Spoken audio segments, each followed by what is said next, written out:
Nah, saya mau ke Mas Chandra ini sebagai juara dunia. Kenapa mau diracunin 3-on-3 nih? Kita ingat umur juga. Benar. Jadi ternyata di situ ada penelitian medis yang mengatakan bahwa orang yang bermain badminton itu akan terbantu kesehatan matanya. saya kalau dibilang ya apa ya, patriot saya suka, dibilang pahlawan ya terima kasih. Tapi dibilang orang gila bermain bulu tangkis saya lebih senang Pak gitu. Saya pernah buat tips ya, minimal kalau saya stres capek segala macam itu saya nyemes Pak gitu. Oh, nyemes ini? Iya, soalnya saya Pak. Assalamualaikum warahmatullahi wabarakatuh. Salam damai sejahtera buat kita semua. Om Swastiastu, Namo Buddhaya, dan salam kebajikan. Saya Fevi Mahendra Putra, Direktur Pemberitaan Tribun Network, bersama Bang Eko Priyono, News Manager di Tribun Network juga. Tribuners, pada setiap 5 Juli kita peringati sebagai Hari Bulu Tangkis Sedunia. Dan telah hadir bersama kami di studio kami di Jakarta. Beliau adalah Profesor Dr. Bambang Sumantri Brojonegoro dan Bang Chandra Wijaya. Dan kenapa kita menghadirkan kedua beliau ini? Karena apa? Karena di Republik ini telah ada komunitas 3-on-3, jadi main bulu tangkis bertiga.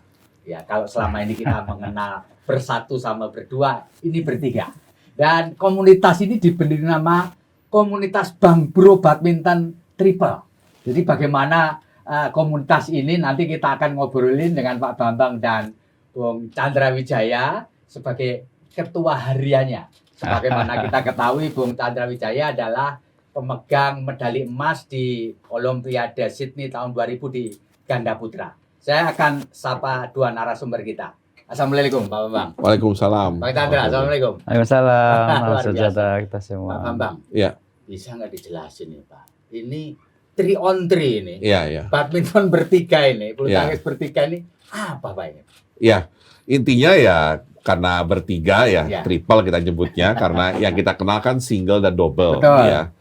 Nah, triple kita lihat pertama dari segi luas lapangan masih memungkinkan. Artinya tidak menjadi terlalu crowded sehingga nantinya bukannya mukul shuttlecock tapi malah saling pukul antar raket gitu ya. Jadi secara lapangan masih memungkinkan. Dan kedua memang ya mengingat juga usia kita ya di grup yang kita main sekarang kebanyakan dia sudah kepala 4 atau lebih, ada yang sampai kepala 6. Dan kemudian juga kita semua barangkali tidak ditakdirkan atau tidak dilatih menjadi atlet. Ya. Tapi kita tetap senang bulu tangkis sejak kecil ya. Dan kita tidak ingin hobi atau kesenangan kita itu putus hanya gara-gara hambatan secara fisik ya. Dan memang kalau kita perhatikan kalau single ya jelas itu olahraga yang sangat berat ya, badminton single karena usia itu akan sangat menentukan ya. Nah, ketika double memang kalau kita lihat perkembangan dari persaingan dalam double cukup banyak double yang pemainnya itu sudah kepala 3 misalkan ya. Contohnya yang Hendra Ahsan ya. Hendra Ahsan itu kan Hendranya barangkali sudah 38 sekarang. Tapi masih bisa berprestasi gitu ya. Jadi masih ada kemungkinan itu. Nah, tapi kan kalau sudah usia kepala 4, kepala 5 menjadi lebih berat ya untuk bisa menikmati badminton double tersebut ya. Dan kemudian dengan memperhatikan masalah usia, masalah kondisi badan kita dan juga memperhatikan tentunya resiko ya. Ini jadi semacam manajemen resiko ya karena kalau kita misalnya tetap bermain double ya kadang-kadang bagaimanapun di lapangan kita suka terbawa nafsu gitu ya. Emosi ya? Iya, emosi. Maunya nggak mau kalah sehingga semua bola inginnya dikejar ya. Karena bagaimanapun double itu meskipun ada 2 orang belum bisa mengcover lapangan secara penuh ya. Sehingga akhirnya potensi cedera, baik cedera yang sifatnya dari otot ya, otot kaki terutama, dan yang tentunya yang paling berbahaya adalah yang terkait kardio ya, terkait jantung menjadi concern kita ya. Sehingga ketika memang saya pernah mengalami cedera ketika bermain double. Pernah ya Pak ya bermain double? Pernah. Justru awalnya bermain double. Jadi awalnya bermain double? Dari sejak saya mulai aktif lagi bermain badminton kan 2011 ya. sampai 2000 berapa itu? 2017 ya. 16-17 sih betul. Ya, 2016-17 double terus mainnya. Double terus ya. Sama Chandra sama yang lain-lain. Ya. Tapi pas 2017, pas saya di Bappenas lah, saya masih ingat itu. Saya tahu-tahu cedera ya ketika lagi ngejar bola di agak di belakang Lalu gitu. bersemangat. Sehingga akhirnya cedera itu ya membutuhkan recovery hampir sebulan ya. Dan setelah sebulan itu ya kemudian ngobrol sama teman-teman, kita masih ingin badminton ya, tapi juga harus hati-hati dengan potensi cedera. Maka kita sepakat dengan melihat juga YouTube ya bahwa ada badminton triple terutama di China. Maka kita putuskan kita coba badminton triple dan ternyata karena memang komunitas kita adalah orang-orang yang kebanyakan seumur atau tidak jauh perbedaan umurnya, sehingga ini malah menjadi suatu kegembiraan bersama. Jadi ini menjadi olahraga yang sifatnya fun. Kita tetap bisa badminton, tetap bisa berupaya untuk menang kayak kompetitif, tapi paling tidak kita coba meminimalkan resiko cedera atau resiko yang tentunya lebih berbahaya lagi. Kalau boleh saya tahu, Pak Bambang rutin nggak melakukan 3-on-3 ini? Oh ya. Sejak tahun 2017 itu. Ya, sebenarnya kan dari 2011 saya sudah bermain double dan itu rata-rata 1-2 kali seminggu. Nah, sejak 2017 ketika kita akhirnya sepakat bermain triple, kita putuskan selalu bermain, kita upayakan 2 kali seminggu. Dua kali seminggu. Dan kadang-kadang sekarang divariasikan dengan kunjungan kita ke berbagai daerah untuk bertanding dengan komunitas triple yang ada di kota-kota tersebut gitu. Kalau ini berarti sekalian traveling gitu ya, Pak? Ya, traveling, kalian jalan-jalan lah ya. Jalan-jalan tapi sambil olahraga gitu ya. Dan kuliner juga. Kalau boleh tahu, selama ini travelingnya kemana aja, Pak, yang sudah dijelajahi? Dan lumayan banyak. Jadi kalau di Sumatera yang saya ingat itu pernah ke Pulau Batam, pernah ke Pekanbaru, kemudian pernah ke Padang, dan Palembang. Ya, kalau Sumatera saya ingat 4 kota itu. Di Jawa tentunya sudah sangat banyak ya, dari Bogor yang paling dekat ya, Bogor, Cirebon, Bandung, kemudian ke Semarang, Jogja, Solo, sampai Malang, Surabaya, Gresik ya. Dan kemudian Kalimantan ada ke Balikpapan, ke Sulawesi pernah ke Makassar ya. Dan Bali ya, ke daerah maksudnya di sekitar Denpasar ya. Jadi sekali jalan rombongannya berapa itu, Pak? Kita biasanya upayakan supaya pertandingannya ramai dengan pihak setempat.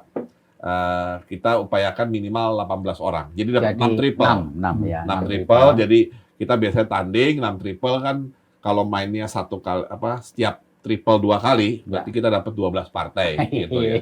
Jadi lebih rame lah. Lebih rame ya, Pak. Mas Eka, silakan. Pak, tadi kalau dengar sudah sering kuliner dan traveling tadi, itu penerimaan komunitas di setiap daerah terhadap badminton 3-on-3 ini bagaimana, Pak? Iya, kalau saya lihat di daerah ya, pertama mereka ingin tahu ya. Dan jelas memang kebanyakan dari mereka juga pemain tapi main double ya. Dan itu sebenarnya sama dengan komunitas yang ada di Jakarta. Jadi intinya kita coba memperkenalkan triple. Jadi sebelum kita pergi ke suatu kota dan kita sudah tahu kira-kira siapa yang akan menjadi sparring partner kita, lawan kita informasikan dulu ya lewat WA atau lewat YouTube. Gini loh cara main triple ya. Terus kita kasih garis besar aturan pertandingan. Dan biasanya mereka mencoba dulu, artinya berlatih dulu mungkin seminggu, 2 minggu, sehingga ketika tanding sama kita nggak canggung lagi, ya. Karena memang saya perhatikan masalah antara transisi dari double ke triple itu memang sangat tergantung kepada kekompakan, ya. Jadi kalau sekarang sudah melakukan badminton triple ini cukup lama, saya mulai bisa membaca bahwa pasangan yang kuat selain didominasi oleh individu, misalnya 1-2 individu yang kuat. Yang kedua, yang paling penting, kalau nggak punya individu yang benar-benar kuat, itu adalah kekompakan. Ya. Bisa saling menutup, dan sudah tahu posisi mana yang terbaik. Maksudnya siapa yang harusnya di depan, siapa yang di kanan belakang, siapa yang di kiri belakang. Ya. Kalau ini sudah padu, biasanya meskipun lawannya itu punya pemain yang kuat, masih cukup seimbang. Nggak gampang digoyang, Pak ya. Nah, sehingga akhirnya Ya komunitas sebelumnya. lokal juga mulai membaca itu sehingga pertandingan juga menjadi menarik gitu. Oke. Nah, secara aturan Pak, bisa dijelasin nggak apa saja perbedaannya? Karena mungkin belum banyak yang tahu. Iya. Jangan-jangan raketnya beda atau koknya beda atau yang dua harus di depan, yang satu di belakang itu Iya. gimana Pak? Secara umum dasarnya sama, ya artinya dari raket, shuttlecock-nya, lapangannya, ukurannya segala macam tidak ada yang berubah. Ya kita tinggal memakai lapangan yang sudah ada yang memang sudah standarnya BWF atau standar nasional. Nah, perbedaan tentunya ketika bermainnya itu sendiri, ya. Di mana triple ini kita sebenarnya bisa bebas, tapi kita ingin supaya lebih ada teratur gitu. Maka satu itu di depan, ya bisa cover kanan kiri. Dua itu di belakang, ya satu di kiri, satu di kanan. Oke. Gitu. Nah, serve-nya itu diberikan oleh yang depan. Ya. Jadi yang depan itu tugasnya mengcover kiri kanan dan serve. Jadi memang secara kontribusi pemain, memang peran dari pemain depan itu jadi penting, Oke. ya. Karena dia bisa jadi kekuatan, tapi pada saat yang sama juga bisa menjadi titik lemah, ya. Nah, servis dari depan bisa dari kanan, tapi servisnya tidak harus hanya pemain depan, dia bisa kasih juga ke belakang. Oke. Ya. Dan kemudian out masuknya kalau servis sama dengan badminton pada umumnya, ya artinya harus melewati garis yang di tengah itu. Tapi kalau yang untuk masuk keluar ketika bermain, pada dasarnya semua lapangan terpakai. Jadi artinya dia masuk di ujung sudut itu tetap masuk in gitu ya. Kalau normalnya kan tidak dihitung ya Pak ya? Kalau normal kan kalau misalnya single ya? Kalau double ya, mungkin Iya. lebih mirip ke double lah. Oke, Artinya mirip ke tercover semua, kecuali mungkin di apanya ya double. Nggak sama, Sama, ya. intinya. Oke. Ya, sampai belakang soalnya. Ketika servis saya sama Pak, maksudnya kalau nggak nyampe di garis pertama itu keluar. Iya, iya. Oke. Ya. Mungkin sementara itu ya. Nah, Regulasi saya mau ke Mas Chandra Ya, ini sebagai juara dunia. Kenapa mau diracunin 3-on-3 nih? Kita ingat umur juga tadi. Wah, Benar. Jadi pertama makasih nih, ini juga salah satu cara untuk mempopulerkan juga merampaikan komunitas triple sendiri. Saya kira udah cukup banyak ya, dan sekarang semakin meriah dan mewabah katakanlah yang secara positif bahwa triple ini juga satu sebetulnya sudah cukup lama ya. Menurut saya ini kalau buat kami dulu pemain tunggal ataupun ganda di training center sendiri itu katakanlah sebagai salah satu variasi juga permainan yang menarik gitu. Banyak sekali hal yang tadi bisa dilakukan, apalagi sekarang ada volley beach, badminton beach itu ya. Terus juga yang mukulnya bisa bergantian. Ya ini salah satu inovasi juga sebetulnya. Karena 3-on-3 pada dasarnya terutama yang pemain double ya, itu sangat penting untuk berlatih ya reaksi kecepatan terutama di depan itu Pak. Makanya paling nggak kalau saya partner Bapak kan saya dominan di depan terus gitu loh. Paling nggak begitu, karena biar gimana pun kan kita tadi kalau menang lebih enak Pak gitu. Ya. Jadi ya berusaha untuk kita ramai. Jadi sekarang ini ya kita bisa lihat dari awalnya 16-17 itu ketika Bapak mengalami cedera juga ya, kebetulan kita tahu dan bagaimana lebih mengamankan ya bukan cuma sebetulnya bukan hanya umur aja sih. Ya tadi ketika latihan, terus ketika fun, terus juga ketika mungkin koordinasi kerjasama, ya terus mau berlatih juga di depan ataupun ya di belakang menambah power tenaga segala macam, itu saya kira 3-on-3 ini juga salah satu alternatif permainan bulu tangkis yang menarik. Apalagi kemarin itu kan yang ada badminton beach, tapi itu regulasinya ya saya belum paham betul sih seperti apa ya. Cuma lebih ekstrimnya kan dia main satu kali pukul gantian, satu kali pukul gantian, itu salah yang menarik. Ya itu memang mungkin mempopulerkan bulu tangkis juga di dunia ya. Namanya Baik sekali. air badminton. Air badminton ya Pak. Air Ya, badminton. ya. Ya. Kemarin kita sempat mau coba ke Bali tapi mungkin belum sekarang. Tapi ternyata memang itu regulasinya, malah Pak. lebih berat daripada Nah, badminton. regulasinya Artinya, itu. barangkali bukan buat umur kita juga. Karena dia kan harus Mukul mukulnya sekali nggak boleh gantian, Pak. sekali-gantian. Iya, iya. Berarti kan pergerakannya lumayan. Mobilitasnya. Ya. Lumayan ya. Iya, jadi mukul sekali nggak boleh mukul lagi gitu loh, Ya. harus temennya. Nah Ya, itu ya, cukup ya. berat. Berat. Iya. Iya. oke. Nggak ada orang yang diem di situ. Semuanya harus gerak. Wah itu mirip-mirip futsal jadi. Kalau futsal kan Iya. bergerak terus. Iya, tuh. benar. Bahkan sepak bola yang gede pun kadang-kadang masih bisa diem kan. Beberapa Iya, pemain iya, gitu. Betul, ya, ya, ya. Iya. Pak, terkait ini kembali ke Pak Bambang ya. Apa sih target jangka pendek, menengah atau jangka panjangnya badminton 3-on-3 ini? Ya, jangka pendeknya intinya kita ingin semakin banyak orang yang dalam tanda petik suka dan berani main badminton. Sukanya saya yakin banyak karena memang dari kecil kita sudah dijejali dengan siaran langsung, dengan berita mengenai keberhasilan bulu tangkis Indonesia. Cuma kadang-kadang beraninya yang belum tentu. Karena satu bisa karena berani dia nggak merasa punya skill yang cukup, atau berani karena resiko fisik misalkan. Nah, paling tidak badminton triple ini selain bisa tetap menjaga rasa suka tadi, bisa menumbuhkan keberanian ya untuk mau bermain badminton. Nah, kemudian berikutnya kita ingin badminton triple ini nanti bisa diakui sebagai paling tidak pertama olahraga rekreasi dulu, ya. Karena olahraga rekreasi itu ada wadahnya sebenarnya. Saya ingat waktu saya di Bappenas, salah satu tamu saya itu adalah Pak Hayono Isman yang menjadi ketua. Saya baru tahu di situ juga apa ya semacam federasi untuk olahraga rekreasi. Nah, olahraga rekreasi itu saya perhatikan, wah macam-macam. Dan saya pikir badminton triple ini harusnya bisa menjadi bagian dari situ.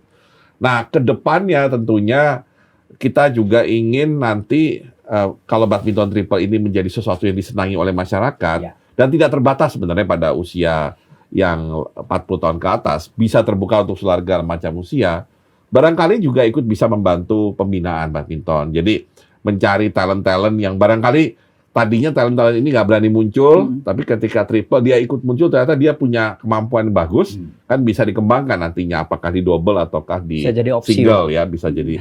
Nah, tapi tentunya ini mimpi karena saya bisa melihat ada dua contoh menarik olahraga yang tadinya barangkali dianggap rekreasi, tapi akhirnya sekarang sudah menjadi bagian dari Olimpik ya.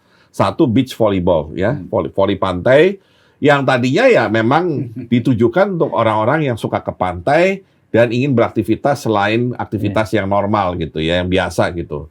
Nah, ternyata sekarang bahkan menjadi olahraga Olimpik kompetisi. Dan juga tidak harus di pantai, ya artinya dia bisa main asal ada pasirnya aja gitu ya.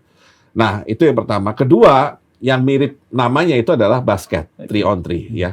Karena kita dulu mikirnya basket ya udah basket yang 5 lawan 5 itu ya yang normal. Tapi ternyata basket 3-on-3 yang saya ingat kalau di Amerika itu mereka bermain karena anak-anaknya itu mungkin susah sekali untuk berkumpul 10 orang sehingga dengan berenam atau bahkan kadang-kadang berempat mereka tetap bisa bermain, yang penting ringnya ada satu gitu kan. Nah, ternyata waktu Olimpik kemarin di Tokyo itu sudah menjadi bagian dan setiap negara berupaya untuk bisa merebut medali emas ya. Masih banyak lagi misalkan panjat tebing misalnya ya. Dan juga yang barangkali nanti akan lebih heboh lagi e-sport ya. Tapi intinya saya melihat triple ini punya potensi nantinya untuk bisa menjadi alternatif cabang di badminton ya. Karena kalau saya lihat badminton juga udah mulai bikin inovasi yang selain tadi yang air badminton. Ada juga misalkan kalau bergu itu kan tadinya bergu putra, bergu putri, Thomas Cup, Uber Cup, ada Sudirman Cup, ada bergu campuran gitu ya. Kemudian saya yakin suatu saat nanti akan pasti muncul lagi lah kebutuhan untuk ada sesuatu yang baru di dalam pertandingan bulu tangkis itu sendiri gitu. Pak, ini sebelum ke Mas Feby lagi ya. Ini saya pengen tahu harusnya PBSI merasa terbantu dengan olahraga atau nomor baru ini kira-kira. Nah, sejauh ini respon dari mereka tuh bagaimana? Atau ada memungkinkan membuat turnamen ke depannya bareng mereka atau gimana ini? Kalau dari kami sih intinya gini, ini kan inisiatif dari masyarakat istilahnya ya. Inisiatif dari masyarakat yang memang ingin bermain badminton dengan perasaan lebih aman gitu. Dan lebih rileks ya, nyaman dan rileks. Sehingga ya PBS tentunya terpulang kembali pada PBSI apakah ingin mengeksplor ini sebagai sesuatu yang lebih besar atau tidak. Karena terus terang ide triple ini kan juga bukan baru di kita ya. Kita pun mendapatkannya dari beberapa YouTube ya. Saya lihat ada dua macam YouTube. Ada YouTube yang sifatnya lebih kepada hiburan. Jadi ada triple di mana yang main tuh misalnya mantan-mantan ya, mungkin generasi yang lebih muda dari Chandra. Misalkan saya pernah lihat Chong Wei, Taufik Hidayat bahkan main, tapi ya cara mainnya lebih kepada hiburan. Jadi banyak teatrikalnya, lucu-lucuannya gitu ya. Tapi ada juga YouTube yang kompetitif dari China. ya. Di mana kalau double aja kita sudah sering melihat bagaimana pertandingan itu begitu cepat, ini triple lebih cepat lagi, ya. Bahkan istilahnya smash-nya tuh langsung menukik, tapi bisa dikembalikan karena kan lapangannya relatifly tercover gitu ya. Jadi saya melihat kalau PBSI ini barangkali punya ide untuk bagaimanapun kita harus memperluas kemungkinan kita mendapatkan medali kan dalam berbagai event. Barangkali ini bisa menjadi satu alternatif, ya. Bahkan nanti kan bisa cabangnya triple khusus, bisa triple yang sifatnya campuran, laki perempuan, bisa juga triple itu menjadi bagian dari Piala Sudirman. Jadi Piala Sudirman yang tadinya formatnya 5, barangkali jadi 7 misalnya gitu ya.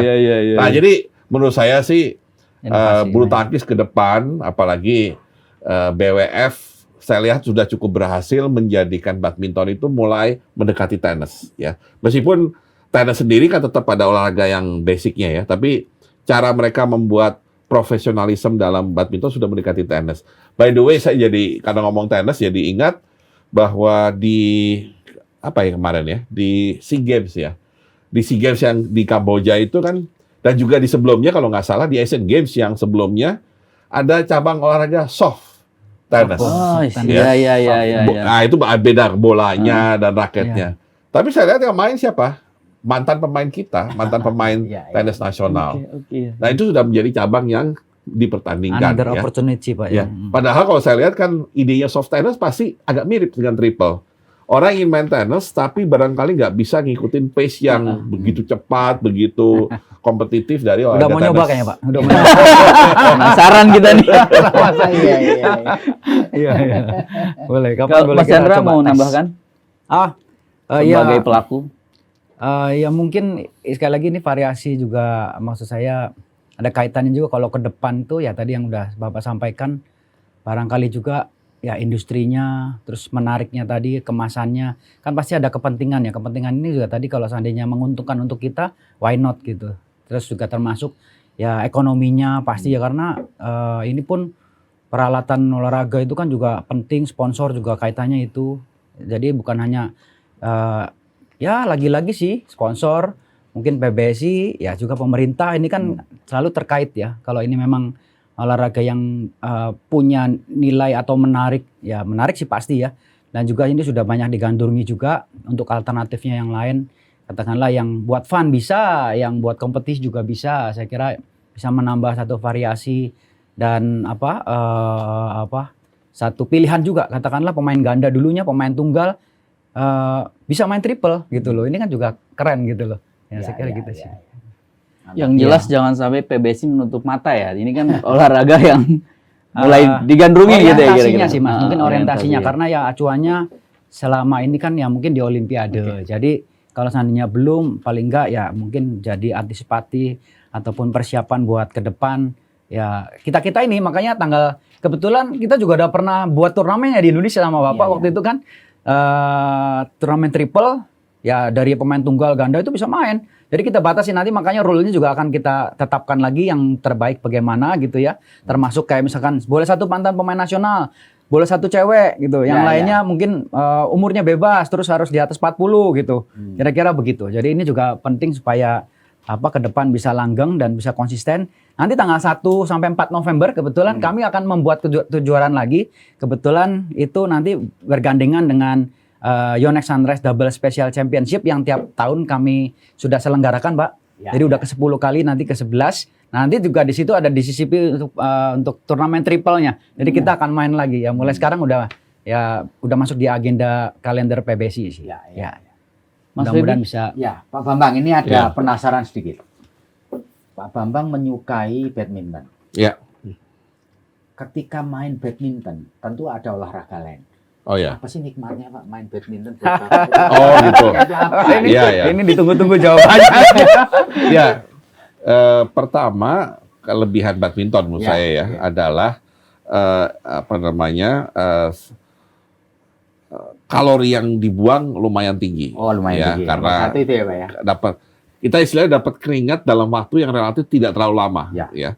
Kadang-kadang main satu game aja itu sudah cukup bikin keringat. Ya, dan ketika kita bermain, ya meskipun memang tidak lari, tapi kan memang olahraga saya selain badminton kan jalan kaki, Betul. ya. Dan kita jalan kaki, artinya langkah kita masih lumayan lah di situ, meskipun tidak ekstensif ke kiri ke kanan seperti itu. Kemudian otot tangan kita pasti terpakai, ya. Dan kemudian menariknya lagi, bagaimanapun badminton itu tidak bisa dilihat hanya sebatas adu fisik, adu otak juga. Jadi strategi. Jadi setiap kali mukul itu kita dilatih terus. Ini sekarang mau lob, mau smash, atau mau drop shot misalkan. Dan kemudian kemana? Ya, artinya bukan hanya jenis pukulannya, arahnya kemana. Nah ini kadang-kadang setiap pukulan kita harus cepat pikir. Dan lama-lama kan terlatih kita untuk punya taktik dan strategi yang makin baik. Dan itu tentunya sangat menolong buat kita karena bagaimanapun dengan usia yang makin lanjut kan praktis kemampuan otak kita mungkin mulai ada penurunan sehingga akan bagus kalau ini disimulasi terus. Nah, satu lagi manfaat badminton ini terlepas dari triple, double atau single itu adalah untuk mata. Ya. Karena bagaimanapun kan kita harus melihat secara awas ya. Bola yang datang kemudian harus pas kan mukulnya. Berarti itu kan melatih akurasi dari mata kita, ya. Kebetulan, nah ini saya waktu masih double atau ya double dan triple, waktu masih main double dan triple, saya pernah main, saya lupa cerita, saya pernah main di Moskow. Oh gitu. Ya, main di Moskow. Kebetulan waktu itu dubes kita di sana, namanya Pak Wahid Supriyadi juga suka badminton. Iya Pak Wahid ya. Dan kemudian karena Pak Wahid menjadi bagian dari kita. Tapi poin saya adalah ketika bermain di Moskow, saya kaget karena banyak sekali orang Rusia yang main. Ternyata di situ ada penelitian medis yang mengatakan bahwa orang yang bermain badminton itu akan terbantu kesehatan matanya. Ya. Bahkan kalau kita pakai pendekatan sebaliknya, orang yang punya masalah dengan penglihatan sebaiknya berlatih badminton. Karena itu akan meningkatkan kemampuan dari matanya sendiri. Ya. Jadi saya lihat di situ banyak manfaat-manfaat yang tadinya tidak kelihatan. Di samping tentunya fun, ya. Karena bagaimanapun badminton itu kan olahraga yang bertanding. Ya. Saya terus terang nggak bisa olahraga yang sendirian, gitu ya. Tidak ada lawan gitu. Ya, tidak ada lawan. Kalau ada lawan jadi sesuatu yang menarik. Nah, disitulah semuanya itu kepake ya. Artinya gerakan kita, taktik kita, strategi kita akan terpakai di dalam pertandingan yang ada lawannya tadi. Gitu. Kalau itu versi Pak Bambang, kalau versinya Bang Chandra, nikmatnya itu main badminton itu apa? Selain sebagai profesional dapat medali, dapat uang loh ya. Selain itu Bang, apa Bang? Ini jawaban pertanyaan juga yang pertama kali mungkin nih Pak. Ya. Jadi menariknya kalau saya sekarang 48 tahun, dulu masih kecil, ya dipaksa bulu tangkis ini, wah lihat sejarahnya segala macam nikmatnya. Kalau saya sampai sekarang masih main bulu tangkis itu nikmatnya yang paling nikmat aja deh. Ya. Kalau Pak Bambang tadi kan nikmatnya berlatih mata nih. Iya. Kalau Bang Chandra? Ya terutama khususnya untuk biasa semua orang kan olahraga untuk kesehatan ya. Dulu juga kalau sekarang orang tua yang bijak juga melihat pentingnya olahraga, apalagi bulu tangkis itu sangat dinamis Pak. Jadi olahraga yang apa ya? Katakanlah semua gerakan tuh bisa dilakukan, apalagi yang mau fun-fun dari kolong, dari gini segala macam. Saya sih nggak bisa ya, karena lupa prestasi. Ya, beda jalur. Tapi menariknya tuh menghibur. Apalagi kalau tadi 2-2, 3-3 bahkan lebih dari 3 pun ada kan. Ya. Jadi selain kardio ya terus tadi apalagi penelitian yang lain dan juga untuk kebersamaan yang menarik juga yang belakangan ini saya dapat inspirasi dari Bapak sendiri atau teman-teman di Bang Bro, bulu tangkis itu mempersatukan bangsa Indonesia, Pak. Dan juga olahraga yang membuat kita bangga gitu loh. Apalagi ya bagaimana saya bisa merasakan dukungan orang-orang yang betul-betul punya hati dan perhatian khusus untuk olahraga ini, maka itu saya kalau dibilang ya patriot saya suka, dibilang pahlawan ya terima kasih. Tapi dibilang orang gila bermain bulu tangkis saya lebih senang Pak gitu. Karena memang betul olahraga ini yang betul-betul membuat kita semua itu punya spirit yang sama untuk bisa membawa merah putih ke bersaing di tingkat internasional ataupun yang membawa harum nama bangsa negara buat bulu tangkis. Ya, betul. Maka itu juga kepentingan saya apalagi dukungan dari Bapak dan semua pihak, silaturahmi dari latar belakang segala macam gitu ya. Yang ini jelas memperlihatkan bahwa itu tidak boleh atau tidak perlu dikedepankan, tapi bagaimana kita bersinergi untuk bisa mendukung, mendorong olahraga ini khususnya menjadi olahraga yang bisa terus dilestarikan, dibudayakan, dan dibuat sistem ataupun strateginya ke depan supaya bisa dipertahankan. Karena antisipasi olahraga ini pun jangan sampai kita melakukan inovasi ya. Tapi yang lain pun sama. Karena kaitannya olahraga yang lain maksudnya bagaimana untuk bisa bertahan di Olimpiade tadi gitu ya.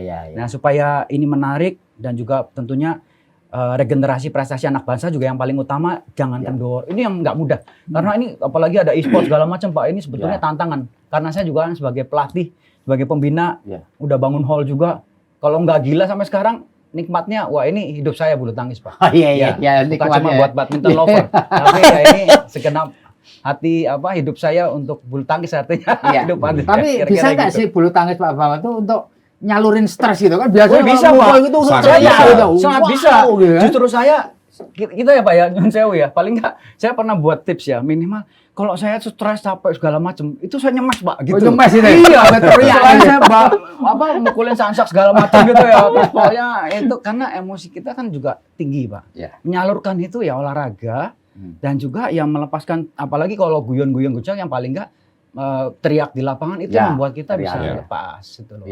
Inilah itu rilis stresnya bagus sekali buat saya gitu. Apalagi itu anak-anak kecil juga banyak Pak. Manfaat tadi yang saya lupa releasing stress. Releasing stress ya.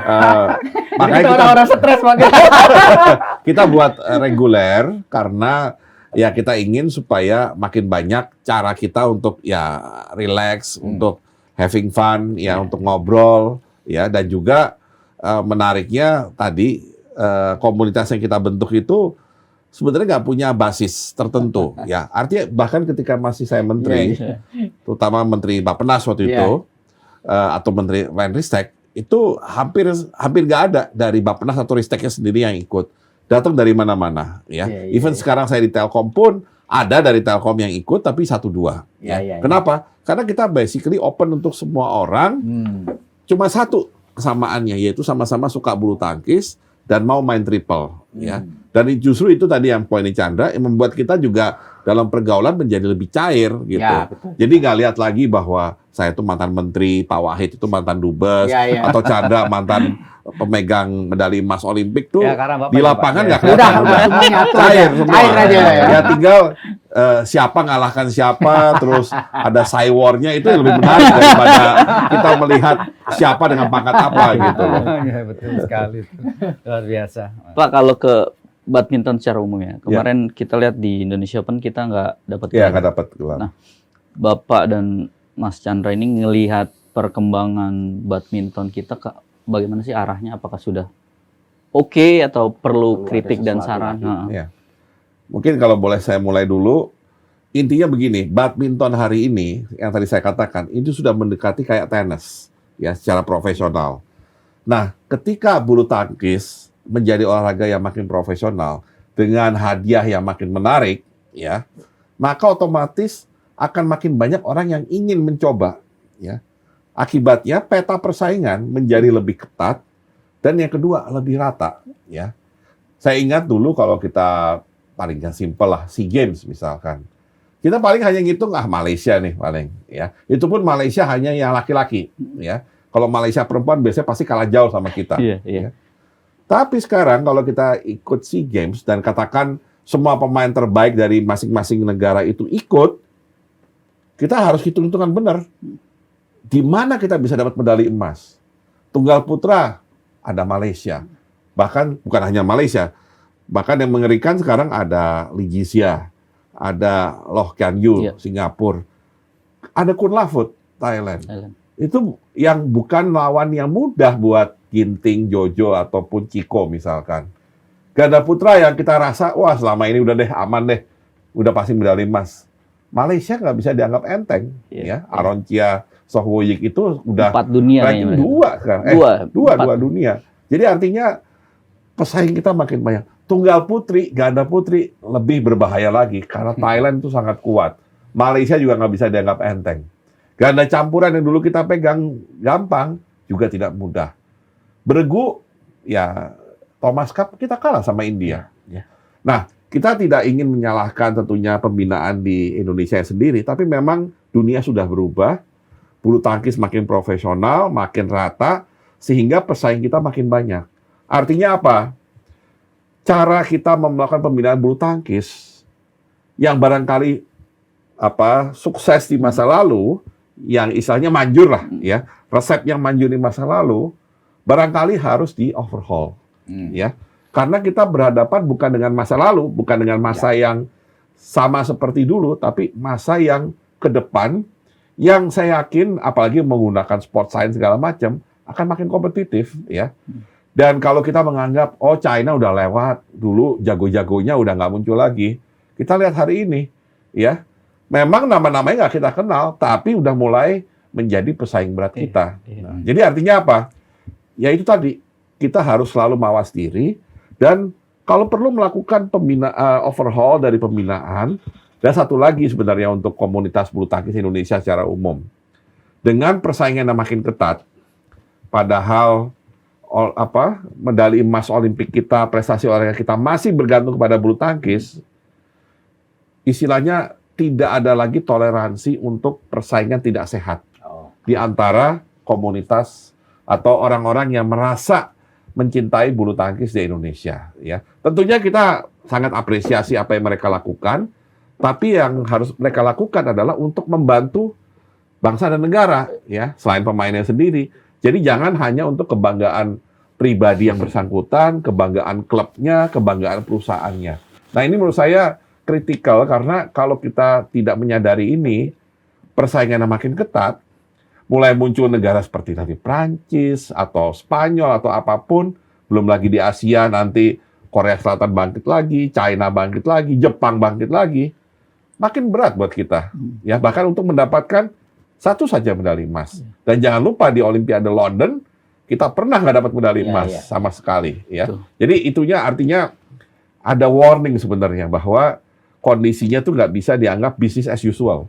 Harus ada something new, ya, supaya kita paling nggak di dalam kompetisi yang makin ketat, tetap kompetitif, dan tetap misalnya kita punya target top 3 atau top 5, ya. Kita nggak mungkin lagi jadi superpower kayak dulu, ya. Saya pernah ingat di masa ketika tunggal putra kita tuh punya 6 pemain yang menguasai waktu itu di dunia. Terus Pak. Oh ya. Sehingga akhirnya ujungnya pernah ada hampir all Indonesian quarter final. Masa itu udah lewat. Ya, masa itu mungkin sudah sulit terulang. Nah, kita berhadapan dengan masa baru dan mana perlu pendekatan baru. Dan dibutuhkan kekompakan ya sebagai bangsa dan negara, bukan lagi hanya sekedar tim Thomas Cup, tim Uber Cup. Ini kita perlu sekarang nih semacam saling pengertian. Kalau perlu ada semacam itulah, kayak semacam musyawarah gitu ya. Jadi nggak hanya sekedar Kongres PBSI milih ketua umum, tapi harus ada semacam musyawarah nasional bulu tangkis Indonesia untuk bisa mempersatukan semua pihak yang punya concern terhadap pembinaan bulu tangkis. Kalau Mas Chandra, Ya, mungkin kalau mau spesifik di ganda, sekarang kan Fajar ini ya, nomor 1. Fajar Alfian. Ya, kalau ngomong bulu tangkis ini waktunya kayaknya terlalu singkat ya. Jadi menurut hemat saya juga, tadi Bapak juga mencermati antisipasinya bagaimana, terutama negara-negara bulu tangkis. Yang kemarin juga China sempat turun dan mungkin ada turun naiknya. Juga di Korea zaman saya kuat sekali. Kalau sekarang mungkin lebih banyak suka termasuk ya medsos, dunia YouTube, dunia anak-anak saat ini yang berbeda sekali. Terus kaitannya lagi juga yang penting ini ya. Jadi kalau saya selalu menekankan ada mungkin cara, program, sistem, strategi itu ya orang tua muda atau generasi muda kita, olahraga tuh kaitannya fisik. Teknik oke, nomor 1 ya. Teknik juga artinya gini, jadi gini maksudnya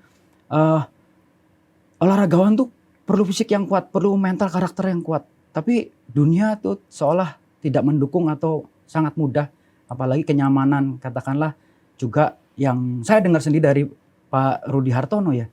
Seorang juara juga seperti saya yang mendukung anak saya itu juga berlaku buat mantan atlet yang lain, bahwa seorang juara itu juga bukan seperti warisan, ya bukan seperti hal yang mudah yang katakanlah bisa otomatis baik ya. Tapi ini memang juga penting ketika kita melihat lingkungan itu sangat mendukung. Jadi maksud saya background bakat ataupun kalau saya bilang seorang juara memang bisa diciptakan gitu ya. Tapi menurut saya juga lahir dari orang-orang yang punya karunia, punya ya skill teknik yang tinggi, punya mental karakter juga yang baik, yang kuat gitu ya. Nah ini perlu dilatih sejak dini juga Pak.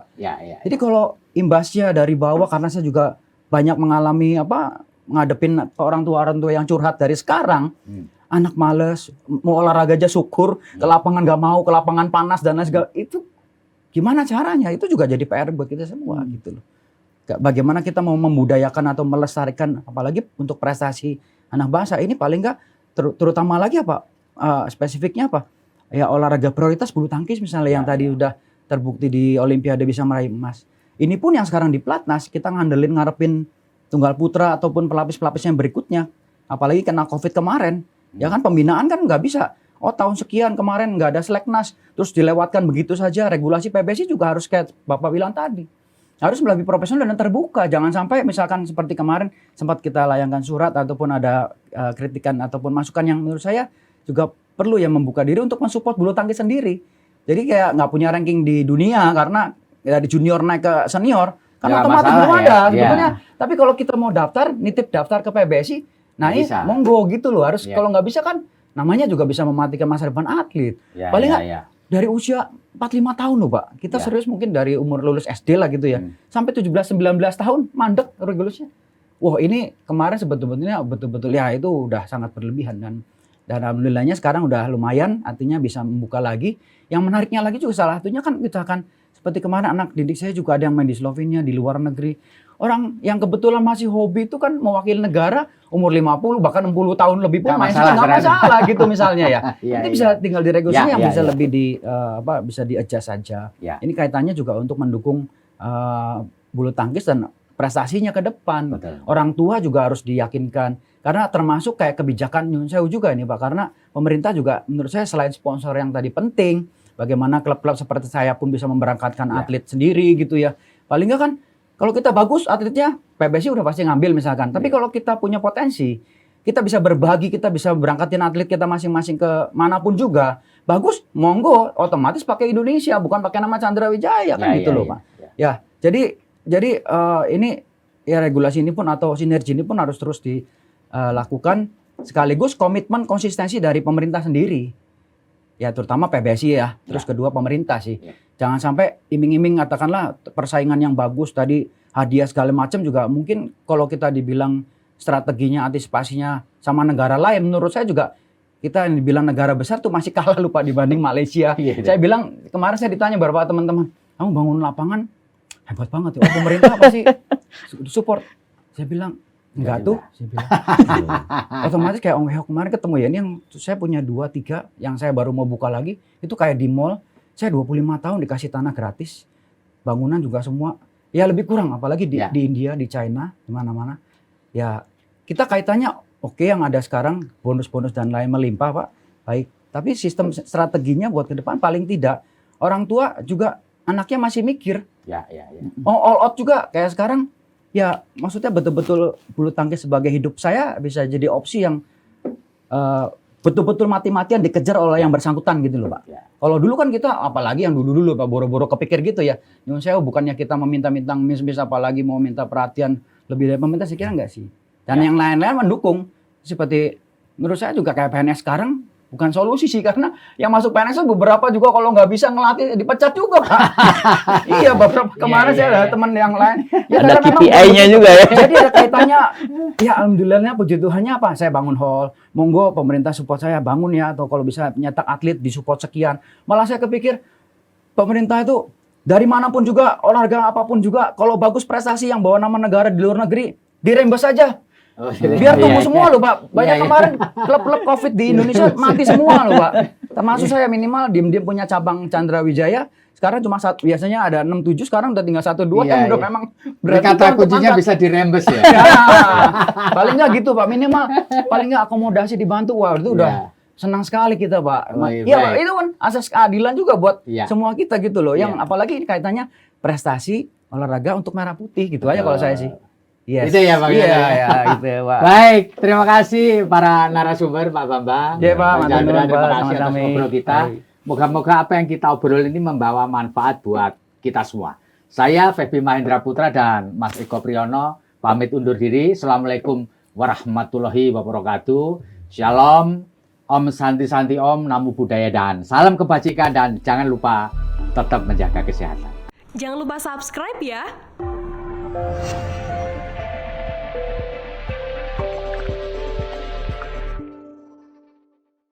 Jangan lupa subscribe ya.